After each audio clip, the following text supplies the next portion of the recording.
Good evening, everyone. Hope you all are doing well. Thank you so much for tuning in. My name is Joyce Tannian, and I want to welcome you all to our second webinar. And this one is about Maasai culture. So as we're waiting for some people to sign in and log on, first of all, I wanted to say thank you for our team behind the scenes, without whom which I can't do this. That's Colleen, we've got Linda and Carol and Chunyi helping us behind the scenes. I'll be taking your questions and those kinds of things. We're gonna actually start out, as we're waiting for other people to get on, by doing a couple of poll questions. So first of all, I wanted to ask you, are you a member of a tribe? So it's a little bit of a trick question, but let's get your answers.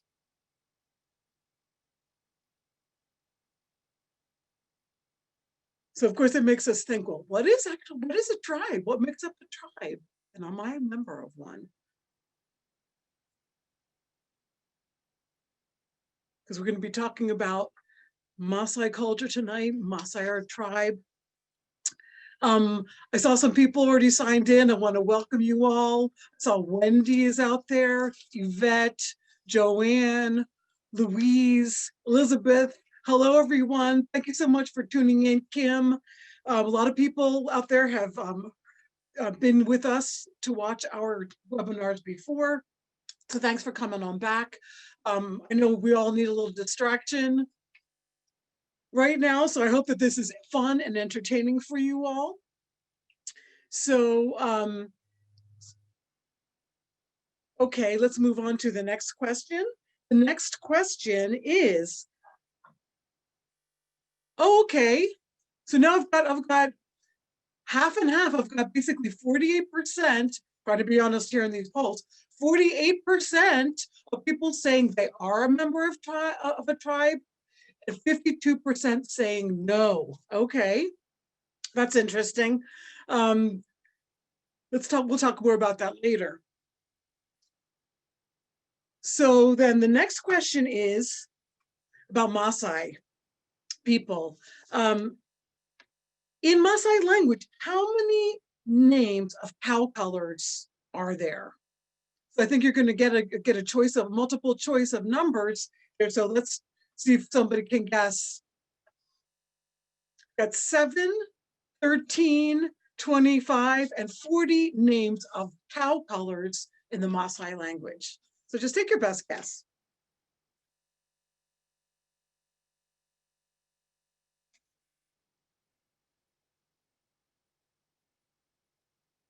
So we're going to be talking, of course, about cows later in the program as well. This is to pique your curiosity. Okay, and the next, well, let's see, 7.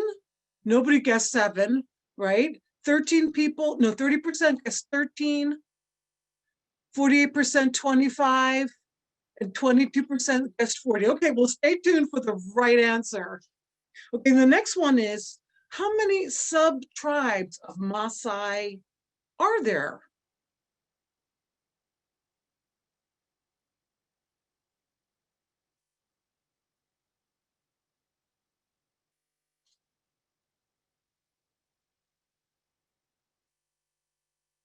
So there's not just one, there's many, but how many?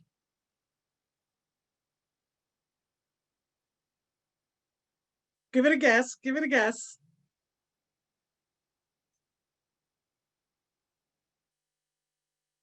And then what's the difference between tribe and subtribe? Well, subtribe has their own dialect, and then they also have other things like beadwork that are particular to them. We'll talk about that. How many subtribes? 17% said 6, 33% said 20, 2, 25% said 31, and 25% 47. The 22 people are correct, so clap for yourselves. And then the final one is, do Maasai people live in another country besides Kenya? For some people, that'll be easy because you've been to Kenya.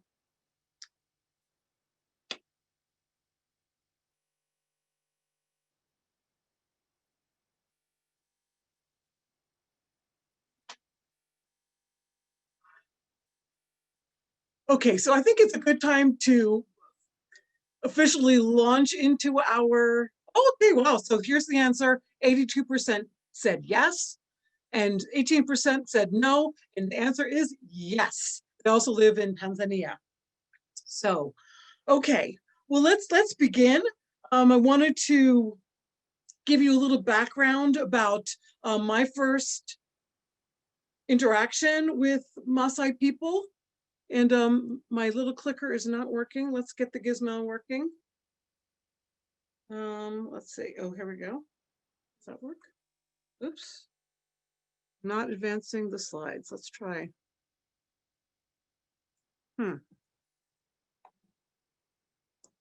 Oh, there we go. Okay, here we go. Let's see if that works. Let me see if I got this going. Here we go. All right. Technology succeeds.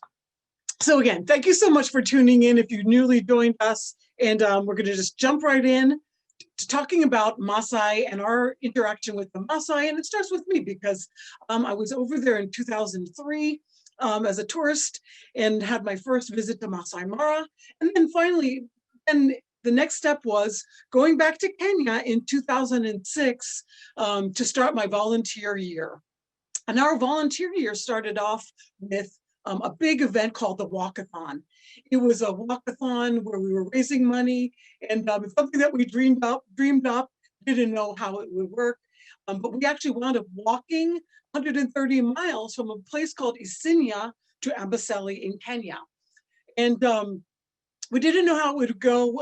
It was my first meeting with Maasai guys. They came and we started planning it together. What the first thing that I saw was how fun they were and how close knit as a group that they were. There were a bunch of guys. They were all had been friends for a long time. They were super smart. They were very enthusiastic, and they were really into having a great time. And taking 80 people, which was girls, their parents, and themselves, and the team to go into to do this long walk. So we were walking and then spending the night. It took us 6 days.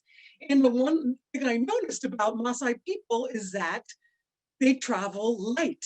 Now, why do you think that is? Actually, because they're nomadic. And I noticed that, we had gotten this big list of all the things that we should bring with us. So I had a full backpack of everything, stuff for blisters, water, headache medicine to do this long journey. And I was the only one carrying something heavy. The rest of the guys were like, they didn't have anything. So it was just kind of an interesting approach to our very planned out way. And these guys who know the environment, they travel light. So that was interesting. I learned that it is possible to travel light. So there's an advantage to traveling light, but also sometimes when they needed something out of my pack, like for example, it was sometimes we got headaches along the way. They wanted to have some of the things in my pack. So anyway, it was a plus and a minus. The other thing, as we were traveling, I walking along the road. That was my first time to approach Mount Kilimanjaro was walking. So if you can just close your eyes and imagine, and I know Wendy, I think Wendy is out there. She was with us on this trip. Seeing Mount Kilimanjaro coming up in the horizon from a distance and is all of its grandeur. Mount Kilimanjaro has a very specific profile. It's very long, gradual sloping up on the west side. It has a flat top in the first peak, and the second peak is a small pointy one. And then it has foothills that are kind of also long towards the east. But it's very beautiful.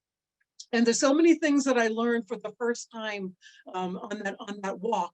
I learned about, I'd never seen goats being slaughtered. We had a goat every night.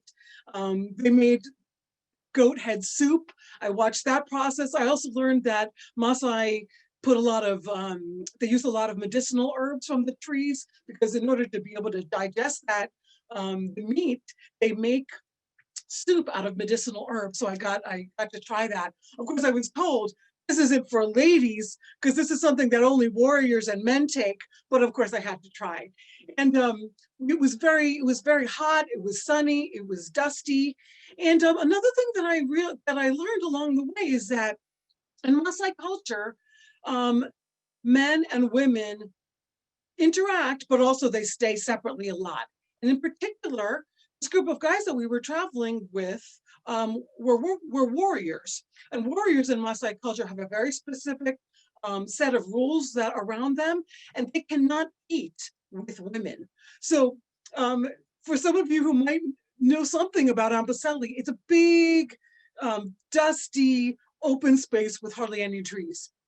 And so to find a place where the guys could sit by themselves and not be seen, we actually had to climb a hill. The guys had to go around the other side, and the women stayed on the other side and ate. And so, of course, one of the things that I was intrigued by and kind of confused by, so of course, as I got to know more about Maasai culture, I learned the reasons for that, but I'll talk about that a little bit later. So this is my first time down in that area. We got a chance to have a big closing ceremony at one of the schools in the area. And this was very close to that area where the closing ceremony is. And this is the normal scene there. It's a very famous wildlife destination, Amboseli National Park. And where we wound up our walk was right there at the foothills of Mount Kilimanjaro at a school called Engong Narok, which is a school that we wound up helping with a clean water project some years later. And it's a place that I wound up going back to over and over again. The program that I was volunteering with, Beads for Education, had an outpost of girls there. There were girls who had been sponsored through Beads for Education, who were then giving a volunteer year of service as interns in the small primary school there. So I would go down there to check on how they were doing. We lived in tents. We cooked over fire there. There was the only place to go to the bathroom. There was outhouses, and I got used to the sights and the sounds of that area. And so we lived in the public campsite, and in the nighttime, you would hear all the creatures around. There would be lions, roaring in the distance, which definitely keeps you up at night. We had elephants moving through the campsite who were just eating the trees, the leaves right next to our tents. You would think twice about having to get out of the tent in the middle of the night to go to the bathroom. You'd hear them chomping, you'd hear their stomachs rumbling.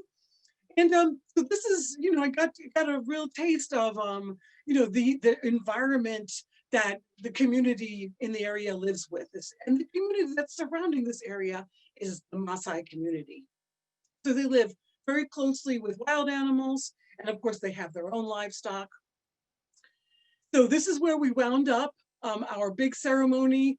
This is in the background. You can see Engong Narok Primary School, and these are a lot of the kids who go to that school and their moms. And you can see the kids wearing school uniforms. Most kids in Kenya wear school uniforms, and it's how you can recognize them from a distance. Which children belong to which school. Another great thing about this, my first time in Amboseli, was that I saw the beautiful beadwork. And I remember borrowing my friend Larasha's, he had some Maasai beadwork and his Maasai clothing, and he lent them to me. And I just got a chance to experience what that felt like to wear shukas for the first time, which are the plaid garments that they wear, and beads. And of course, I've always loved jewelry, so it was very interesting and exciting for me. The area is very beautiful. In the backdrop is Mount Kilimanjaro. It has so many moods. Sometimes it's missing for days. It's behind cloud cover. Kim out there, Wendy, we've seen Joanne, I'm sure we've all seen Mount Kilimanjaro in so many moods from day to day. It's just truly God's mountain. It is, just something that is always there in the backdrop, and it's very spiritual. You feel like you're really plugged into the center of the world and the universe when you're there. It is a very beautiful place. And so, so not only is the people there, and a lot of people come there from all over the world to visit. They visit to see the livestock, the wildlife, and also Mount Kilimanjaro. And so it's a real a hub of activity of all kinds. And there's a particular Amboseli ecosystem. And we were thinking about it the other day. It's really a wheel of life, and it includes the land, the weather, the rain, of course, the plants, the people, the Maasai people. Of course, the park is there, Amboseli National Park, all the wild animals, the livestock, and of course, all the nature, the trees, the plants, the grass, the pasture, all those things interacting. In a good season, it is glorious. In a dry season, it's dusty, it's windy, and there becomes to be a lot of competition for these scarce resources. And one thing I saw in my time down there, especially when I would be monitoring the girls, I didn't have a vehicle. We didn't have a vehicle. And so we would be walking around. And there's a lot of wildlife. So when we would be going to the school, we would walk as a group. We would pick up the school kids along the way, and somebody was in charge of keeping a lookout for the elephants. If we saw the elephants approaching, we'd all hide together. And when they had passed, because there's an elephant corridor from Mount Kilimanjaro into the park, once they had passed, we would start moving again. And so we were there. 2006 was a drought year, and we saw the climate getting worse and worse, drier and drier, dustier and dustier. One particular thing that I'll never forget is when livestock started dying, the carcass started piling, and you would smell the smell of those decaying corpses, and they were piled outside of the villages, and it's just something very so impactful to know also that this is the way people get their livelihood, and here it is dying. And then the contrast, sometimes when on the weekend, if I was down there, I just want a cold soda. And the only place to get a cold soda was 7 kilometers walk away in Serena Hotel. So we would walk there, we would get a soda, we would see all the tourists, and knowing in my mind that, so here's this tough situation going on in the community outside around. And meanwhile, this very posh and beautiful and expensive lodge, which people were enjoying from all over the planet. And so it really brought to my mind this kind of, this kind of central conflict, which is competition for resources, and also people, this really amazing wildlife resource that's there, and also these people who are struggling for survival outside the park, trying to make a living, hoping to benefit from tourism, but not always getting their share. And so one of the things we really decided to do was, okay, we can't really, the tourism industry, we can't really impact that so much, but we can try to help the community have a better water supply. And later on, we started working more in terms of helping them improve the way they keep their livestock to build up a better livelihood. So that even when this wheel of life, maybe one of the spokes is a little bit short, like let's say not enough rain and not enough grass, if people are managing their resources well, then they would be doing much better. So that's how we got started in that area, and that's how we became very tuned into the Maasai culture, because those are the people that we started working with from the beginning. A lot of you people, I know there's a bunch of Kenyans out there, Ruth and Francis and Moses. You all know what this is, and a lot of people already will recognize this as the Kenyan flag. As I stayed in Kenya longer, I realized that there are a lot of tribes in Kenya, 45 at least. They all have their languages, they all have their culture, but on the Kenyan flag, it's so interesting, they have the Maasai spear, the Maasai spears and the Maasai shield. Why is that? Well, Maasai have a reputation for being strong, fierce.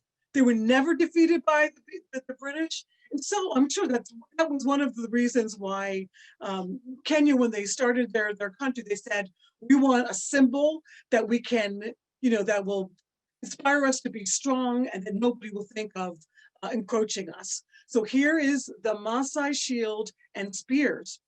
And the other thing that has a relationship to what I was just talking about wildlife, actually the Maasai culture of keeping livestock and being nomadic and semi-nomadic in tribes like the Maasai, the pastoralists, the Samburu, the Turkana, the Pokot, all those people who have a lifestyle where they rely on their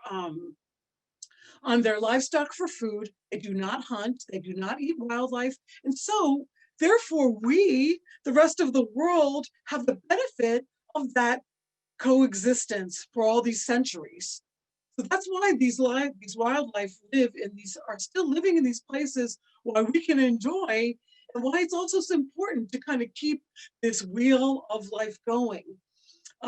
People to benefit from their livestock, people to benefit from tourism, so that this can be preserved for us to enjoy for our lives and our children and the generations to come. Can you imagine a world where there's no place to go see elephants living in the wild?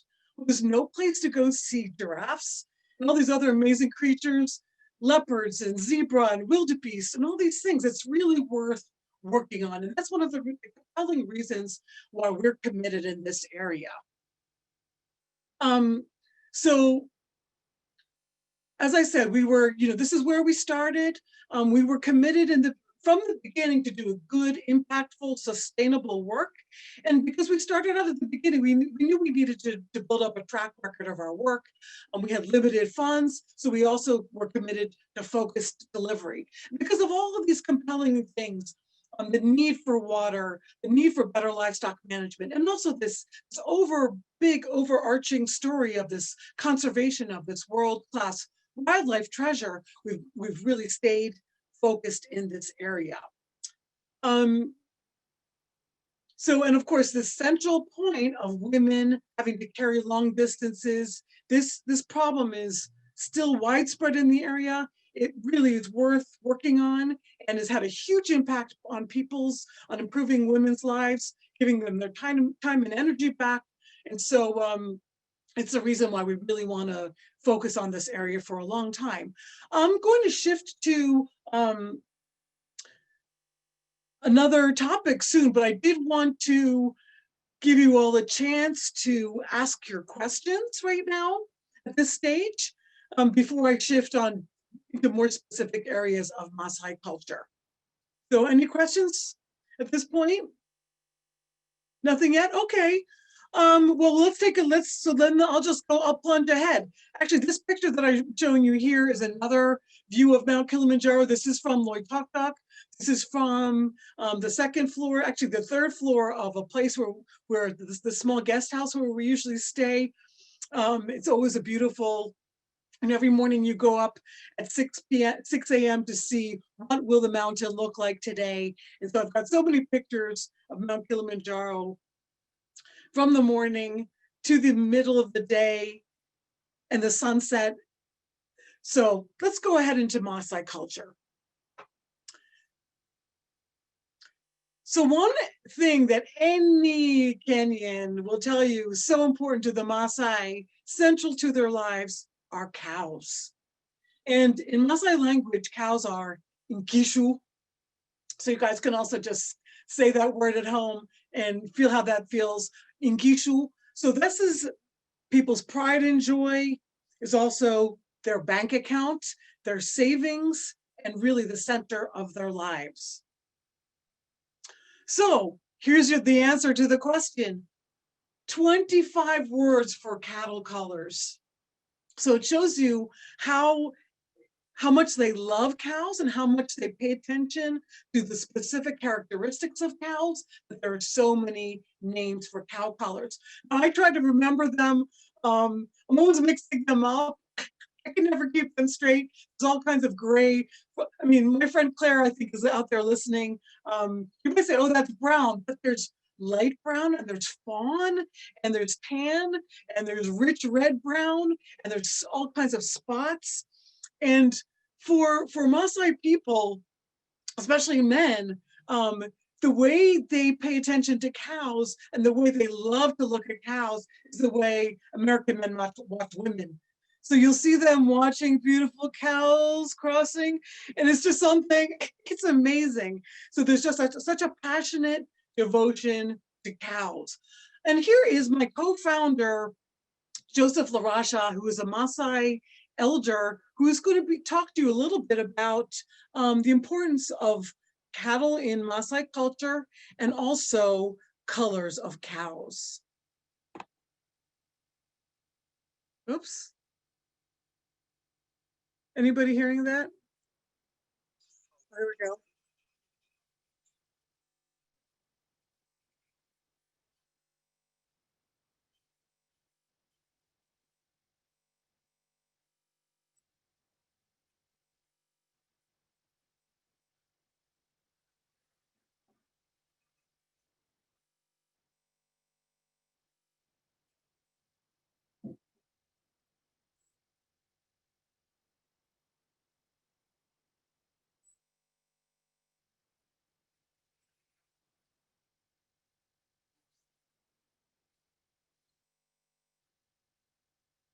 No sound.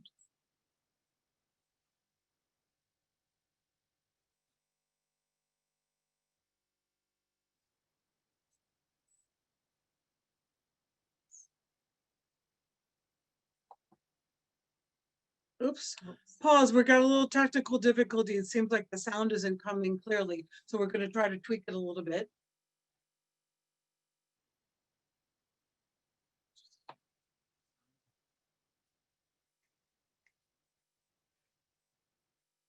So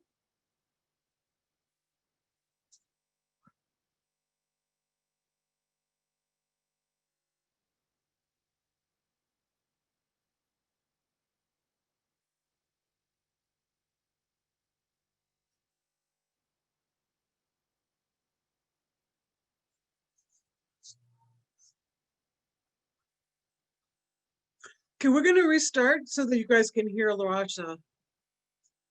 So we're going to restart it. This. Okay. So we're a little technical. Hi, there's Colleen. Hey guys, hold on a second. Want to make sure you can hear LaRasha's explanation. I think what we have to do is share.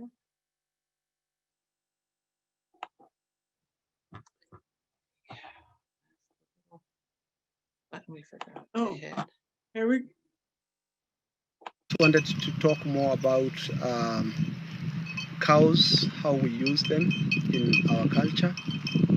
A cow in our culture, we use it in many ways. We use as an industry, we use as a dairy, and we use as a butcher. And in another way, in our belief, sometimes when we want to do something to God, we can use a cow. For example, we have certain colors that we use to, sometimes we use for sacrifice, and we have certain colors we use for certain ceremonies. We use cows as a bank. We Maasai, we don't have jobs, we don't employ that much, and we need money for our use, we need money for school fees, and we don't use to keep money into the accounts or into the banks. So when we want money for school fees, we have to sell a cow to get money. When we want money for buying foods or anything else, sugars or anything we want to buy, we have to sell a cow to get money. And when we have money, for example, and we don't, instead of taking money to the bank, we do use to buy cows, so that that cow can keep our money as a bank, so that we can sell again another time. Or maybe if you get a time of keeping that cow for long, you may sell the cow with more profit while you have kept it. So in our culture, cows we use as a bank, we use as a butcher, we use as a dairy, we use as an industry. And at the same time, while we're keeping them, we keep them for food. As we keep them for food, we keep them for our belief too. When I mean the blue is a mix of two colors, black and white. We put it together and we call it blue. The small spots, black and white. The big spots which is like, for example, a big spot with black and white, and a big spot of red and white. We call it olorica, or a cow has a big seat in the back. And that one, those are the cows we use sometimes with a certain belief, which we use for something. For example, if we want to sacrifice something to God, that is the cow we use. When I mean of a dairy is a cow is the one we use to get milk with. Industry, a cow is the one we get like cow dung, and cow dung we use to build our houses. So we use a cow dung as a cement. When I mean a butcher is like we get meat from a cow.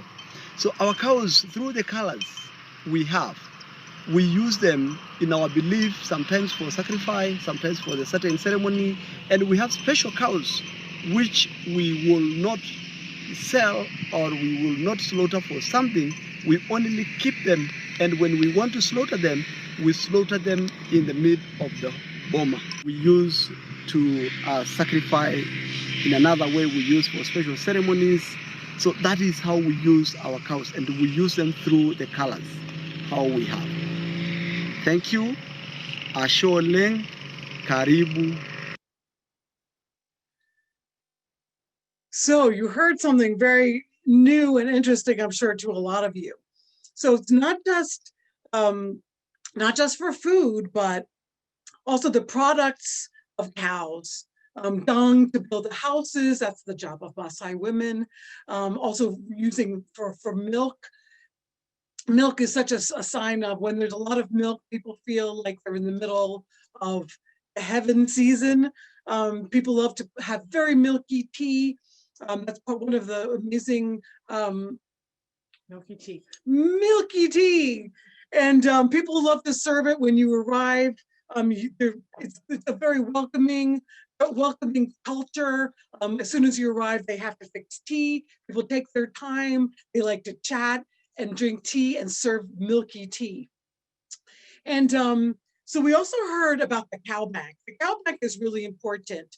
So when you've got big, fat, healthy cows like the ones in this picture, your cow bank is in good condition. So the amazing thing about a cow bank is that you have interest in the terms of babies, right? So it could be a prosperous life, especially when there's good pasture. So in fact, when you find Maasai people who are living in the United States, they're still sending their money home to buy cows to build up their herd. That is their investment. Another interesting thing about cows is that they're used as a way of building relationships. In Maasai community, relationships are so key. It's a bit of a tough environment. It's a big area. There's a lot of bush. There's a lot of wild animals. Sometimes the weather's bad. It can be really rainy and you get stuck. You can lose your cows in the bush. Your hyenas can come into your village and chase out your goats, and your goats will be missing. And you need your friends, your neighbors, to help you in those moments. So it's a very strong community life. People are very interdependent, and they also have a lot of ceremonies. So they have ceremonies, big ceremonies where people come from all around for weddings, for circumcision, for Thanksgiving ceremonies, for when kids graduate from college and those kinds of things. For Thanksgiving, when something good happens, like if somebody's been elected into power. I realized that some of my friends are very good at logistics and planning these kinds of events because they always having ceremonies. And so they need to plan, food for 500 and chairs for 500. So that's one of the things I learned about Larasha, is that he's very good at these kinds of these plans. So the other thing is that I was talking about cows and relationships. Another way that cows are used is to cement relationships. So for example, gifts of cows between two people are building your relationship. And in fact, to that person who you've given that cow to, you're no longer your identity, your name has changed. So for example, I have a friend I've given a cow to. He doesn't call me Joyce anymore. He calls me Pakiteng. I'm the giver of the cow. When I see him, I say Pakiteng. He says to me Pakiteng. So our relationship has evolved to a new level. So people are really interdependent, cement their relationships with livestock. Um, and the other thing that it is that when in Maasai culture, you move through your life in groups of age. So they're called age sets. And so your role in life, your work depends on which age set you're in.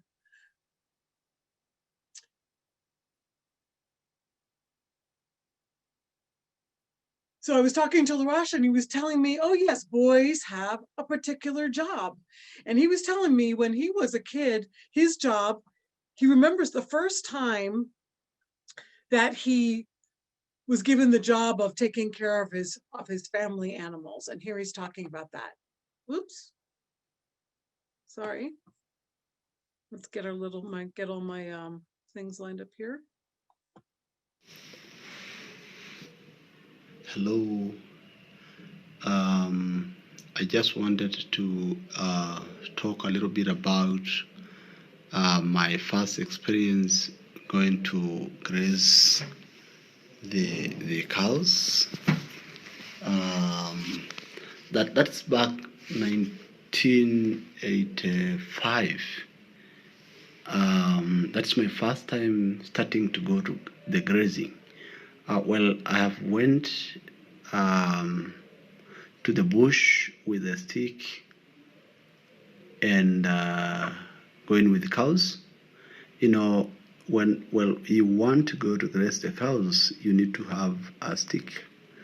Then I just went. I have to have a stick. Then I started to go with babies, cows. I mean the calves. Then I take them to the bush, grazing them. It was just my first time to go to graze them, and myself. Very new thing to me. Actually, I went to the bush. In the middle of the bush, when I'm grazing my cows, our cows, I mean my father cows, I got sleepy. Then I sleep under the tree, and my father get me there, and I've been beaten a lot because it's illegal to sleep in the bush when you're grazing for two reasons. One, it's very dangerous because there is a lot of wild animals. Number two, you will lose the animals, and it's bad to lose them. So it was fun. Actually, and it was not that fun to be beaten, but it is fun to be grazing because you learn a lot and you get a lot of experience in the bush. So keep on doing that until I be used on it, and the family rely on me grazing cows. It was kind of dangerous because it has in the bush there's a lot of wild animals, there's a lot of elephant, there is a lot of hyenas trying to thief the cows. There is a lot of lions trying to kill the cows too, and it's very dangerous for a human being too. So yeah, that is my first experience of grazing, and it was great. So karibu. So there's Larasha talking about his first time grazing, and he's actually probably about the same age as that boy there. And you can see in that boy's left hand, he's got a stick. So that's your necessary tool. Otherwise, you don't go out with anything. And you're expected to go out there for the day, not to fall asleep, and to come back with all your animals, your family's animals. Because remember, especially when you've graduated to take care of calves, then you graduate to take care of the cows, you're taking care of the family's cow bank, right? And as La Rocha was saying in his talk, that's the way people pay for everything. It's not just it's school fees, it's anything else that happens in life. When somebody gets sick, you sell a cow. If you wanted to buy land or anything else, you sell a cow. So it's so important to keep their family livestock healthy. Okay, so we also have got other stages of life. So once you become, let's say, 10 or 11 years old, you graduate, you start moving towards becoming a warrior. So you undergo circumcision, you go off to the bush, you get some training, you become tougher and tougher, and then you become a warrior. And warriors have a lot, their work in the community is as security. So they're the ones to protect the community against wild animals, against any intruders, against, and, you know, just to protect the animals, the livestock in general. They stay as warriors about 12 or 13 years, then they graduate, they have their hair, all their hair shaved, and then they move into the stage of becoming junior elders. And here's a picture of warriors. So you can see they have long hair. They spend their days with the cows, taking care of them too, protecting them. Now, when they graduate to become junior elders, they have different work. The work as junior elders is actually to manage the community resources, like, for example, grass, water points, and so forth. And no, I learned about why it is that warriors have to eat by themselves. One of the reasons is that they believe that it conserves their strength.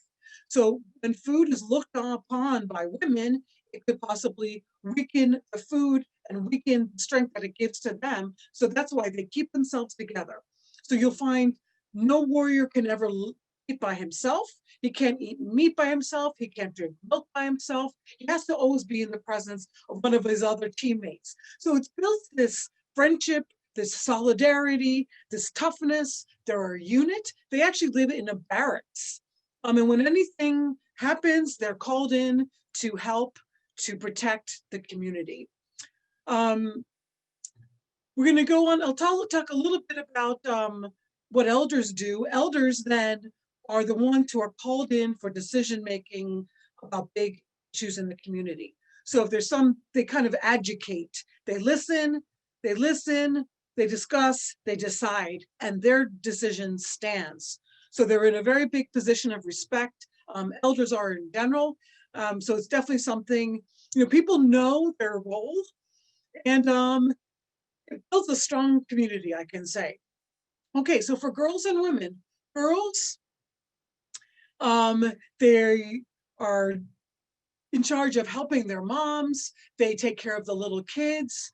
They also help cooking and so forth at home. And here's some girls who were at a ceremony. I took a picture of them. I thought they were beautiful. We've got also difference in beadwork. We've seen the white beadwork of the Tanzanian Maasai. We see the colored beadwork of the Kenyan Maasai.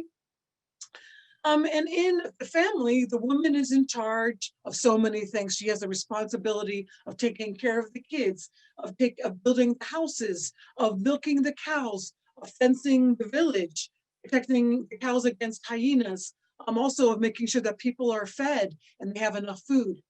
So she'll be preparing food for the family. First, she has to fetch the water, take care of the kids, milk the cows in the evening, and then start cooking. So she's got a lot of work. The way people's roles and the stages of their lives, it also really influences the Maasai language.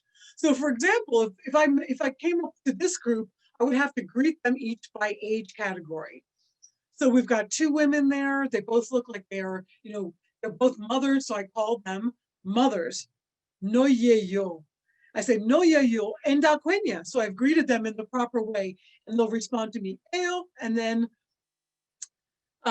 so then the boys, these boys are probably not circumcised at that age. So I would call them ilayok, which means boys.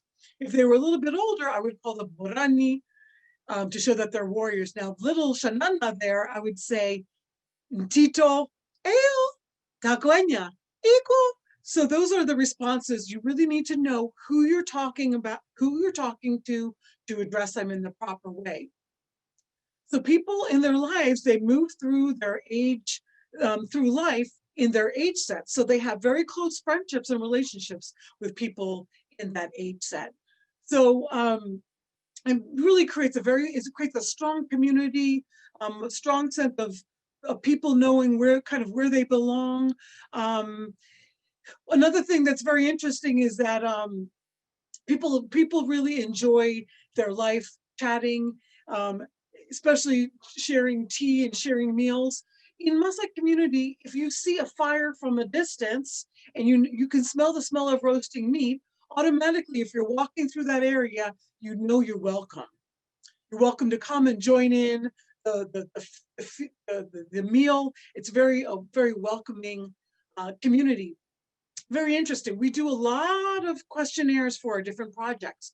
And even though life can be tough, um, and you would think maybe people would enjoy a chance to get away, or maybe move out of a tough situation. And what we find out is that people actually want to stay there. So when we ask the question, would you move out of this place if you had the chance? 99% of the people say no. So it's very interesting. It shows that strong love for their culture, for their families, for their community. Now, one interesting thing to me has always been the beadwork. I've always loved jewelry, and as you can see, I'm wearing some beautiful beadwork here. Now, earlier we were talking about the subtribes of Maasai, and there are actually 22 subtribes of Maasai, and they have dialects. They have their own beadwork. So, like, if you can see this beadwork here in particular, these colors are not from the area where I'm from. I live in the Ikisonko area, and they don't use this particular yellowy orange, and they don't use this aqua blue. This actually comes from another sub-tribe behind the Ngong Hills, which is called Ik Onyuke, which means red tree. So if I wear this in the area where we work, ladies will look at it and say, now where does that come from? So beadwork has a lot of meaning. It sort of shows which subtribe that you belong to. It also has evolved even in the time that I've been there. So for example, this is very, very traditional beadwork, these collars. This is from the Ilkisonko area. And now, so people really do wear them. They wear that a lot still, but they've also now been influenced by other, I think it's probably from Tanzania. Tanzanians have white beadwork, but they've done these sort of cascading necklaces. And now the Kisonko people have put their own color stamp on it. And this is a lot of what people are wearing to ceremonies right now. We're also at the border. We have groups to the south of us, in the southernmost part of the area where we work. And they're sort of like halfway between Tanzanian Maasai and Kenyan Maasai, and they mix these colors together. They love, as you can see, white with dark blue and orange. If I wear this, in the other areas, the ladies always come up to me and say, where did you get that? Not only do they make jewelry, but they also make these garments. They make these beautiful clothing. And this is the first beaded garment that I had. It was given to me at our very first borehole opening in Imisigio. And I remember I was fully clothed, and the ladies were so excited to give me this outfit that they had sewn for me, which had a dress, which they put over all of my other clothes, and then I put the jacket on, and they were so proud, and they made me such a beautiful outfit, and because they were so happy to get the clean water in the area, and this is how they show their appreciation, is through these amazing gifts of beadwork. So I'm kind of winding up my talk right now. I wanted to just give you some highlights of what we're going to be,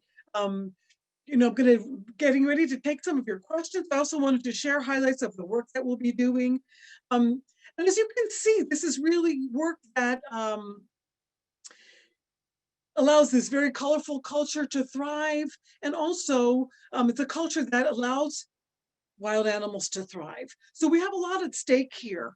As life keeps on changing in Kenya, and land use is changing, and really there's a lot of pressure on people, there's a lot of pressure on their lifestyle with the livestock, and also on the wildlife. This free movement of people and livestock, they move with the wild animals too. So it's really important that it kind of can continue in some form, although I'm sure it will be evolving. So I wanted to remind you all that we do have our Water is Like beads. As you can see, there's so much beautiful beadwork. It's a central part of the culture, and it also is a way that we tell our story. So the beadwork is for sale. It's one way of helping the artisans that we work with, and also it's a way of generating profit. So it's a great way of getting the message out about this really important work that we're doing. And the way it's such an important thing that's a crossroads of helping people have clean water, helping people keep their culture, and also preserving this wildlife resource for perpetuity. So go ahead and visit Amazon.com and tell your friends about what we're doing. We do have amazing work coming up. I'm getting ready to go back to Kenya. We're finishing our borehole in Oromapinu. We'll also be doing water committee training, which helps our projects be sustainable. We've got a lot going on in our livestock as a business program. It's the way we help people build up their cow bank and be more successful as livestock keepers so that they can keep their families going and really thrive as a community, which of course makes them much more able to be strong conservation partners in that whole area and keeping the wildlife also. We also will be having a really great graduation ceremony for 5 of our livestock groups this year. So if any of you find yourselves in Kenya later on in this year, definitely be in touch. We'd love to invite you to be a part of that ceremony. I'm going to move on to our question and answer section. I know we're kind of going over a little bit, but here we have Esther with her prize goat that she got in our livestock graduation, group of graduation a couple of years ago. So love to take some questions. Colleen has been bringing me some questions. Oh, she has them there. Okay. Oh, okay. And you just kind of answer some. Oh, okay. So it seems like I might have answered. Yes. So here's a question. It's a great question. Yes. Do women really build the houses? Yes, they do. As Larasha was talking about, the cow is an industry. Every day it's producing cow dung, and that's what women use as the cement for their houses. They go out and they collect wood and grass from the bush, and they build the structure, they build the center post, and then they start coating those things with the cow dung, that they mix with ash, and that's how they build their houses. So that is one of their jobs. Yep, the girls learn it from their mothers. Okay, here we go. Sorry, I'm skipping one. Second question, is the mountain a volcano? From Elaine. Elaine, yes, it is. It's a dormant volcano. It erupted many years ago, and it has greatly impacted the whole area. There's a lot of volcanic rocks all over. It is also the porous rocks of Mount Kilimanjaro that allow the rain, the runoff from the snow, and also the moisture, the condensation from the cloud forest to seep through the rocks and make it a water tower for Kenya and Tanzania. So it's a very important supply of water because of those porous rocks. Share how livestock as a business helps them learn to sell at the right time. Right. So one of the things, the traditional way of keeping livestock, one of the myths in the Maasai sort of mentality has been that cows will die in the drought. So, and also the other thing is that they love their cows so much that they're very reluctant to sell. So one of the things that we've been teaching in our livestock as a business program is we learned that people have a hesitation of selling at the right time. So they'll sell when the cow is skinny, when the cow doesn't have any value. So we teach them to sell when the cow still has a good market value. And the other thing is, when they're selling to sell for school fees, sometimes they'll go to the market when all the other parents are there at the same time. So the market will be flooded with cows. the price will be very low. And instead of getting, let's just say $350 for a cow, they'll get 200. So that's a huge difference. So that's about a 40% drop in the price. And you can imagine that loss over time really cuts into your herd, because you have to sell more cows than you should have to.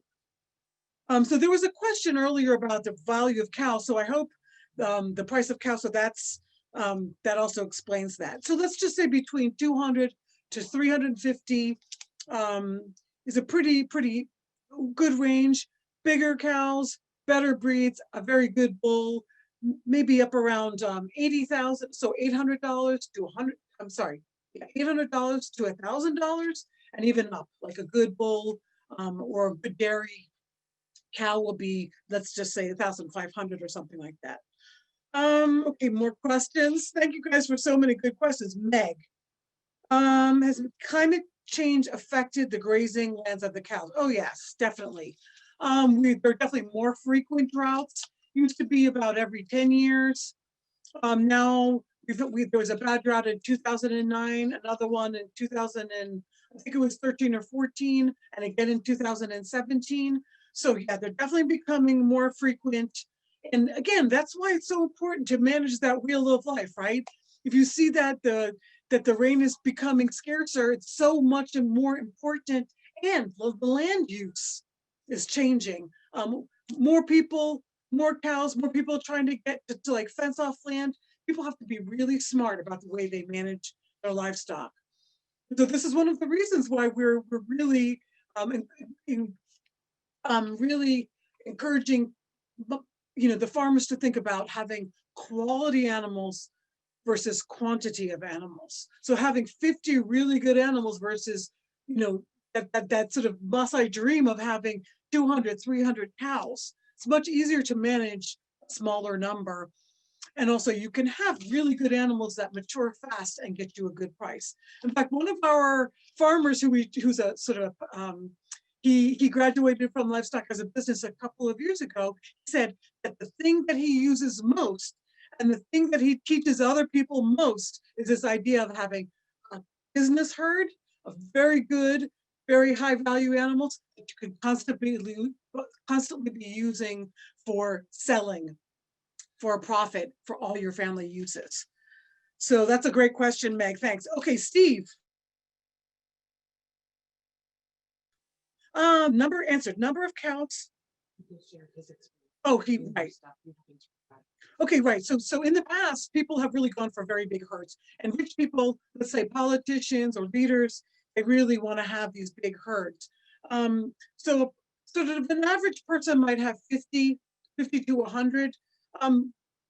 People have big families, and so they really they need to have a good herd to be able to sell. If you've got a lot of kids, then you have to sell a lot to pay school fees and stuff like that.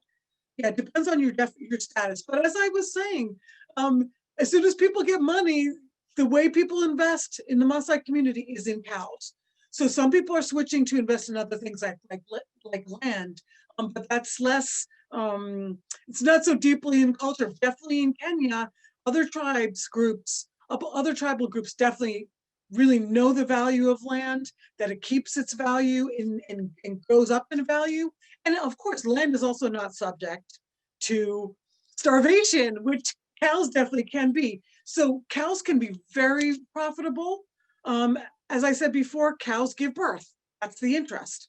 So in a good season, bonanza, and in a bad season, disaster. So that's one of the things that we're trying to do, is help prevent that disaster. Okay, we've got quite a few more questions here. I know it's getting on 8 o'clock. Thanks for hanging in there with us. I'm gonna answer a few more questions and then we're gonna wrap up. Definitely the quantity changes with good times, but and drought times, but one of the things is they don't need to die from the drought. That's the biggest thing, because that's a big loss, right? That means that the thing that you've been caring for, the thing that you love, dies in front of your eyes, and nobody wants to experience that. So we've had a huge impact on helping people sell at the right time and avoid those big losses. In the drought, like in the drought of 2017, our groups did not lose cows. So that just shows you that they learned something. Their neighbors lost cows, they didn't lose cows, they're learning. Yeah, so I think this is, I answered this question. Anne asked, on average, how many cows does one person have? It really ranges. So it could be 5, it could be 20, it could be 100. It really ranges on your wealth. But one thing that livestock as a business has allowed people to do who maybe didn't have a lot of money is to buy cows actually on layaway. So they're able to buy, they're able to put money down, put money down, put money down and own a cow. Put money down and own a cow. So that's been a great benefit to them. Janae asked, how are cows expensive? I think I answered that question. Yeah, they range. Like a smaller cow, a calf, could be between $150 to $220, and then a good mature cow between $350 to $400. So I hope that answers that. Joanne, when a cow is sold for money to use for school fees, do they use all the proceeds at once? And where do they keep the leftover money? Yes, so that's a great question too. So depending on how many kids you have, you might have to sell a few cows, right? So let's say school fees because we just paid school fees for some of the kids that we sponsor. School fees for one term could be $250 for high school.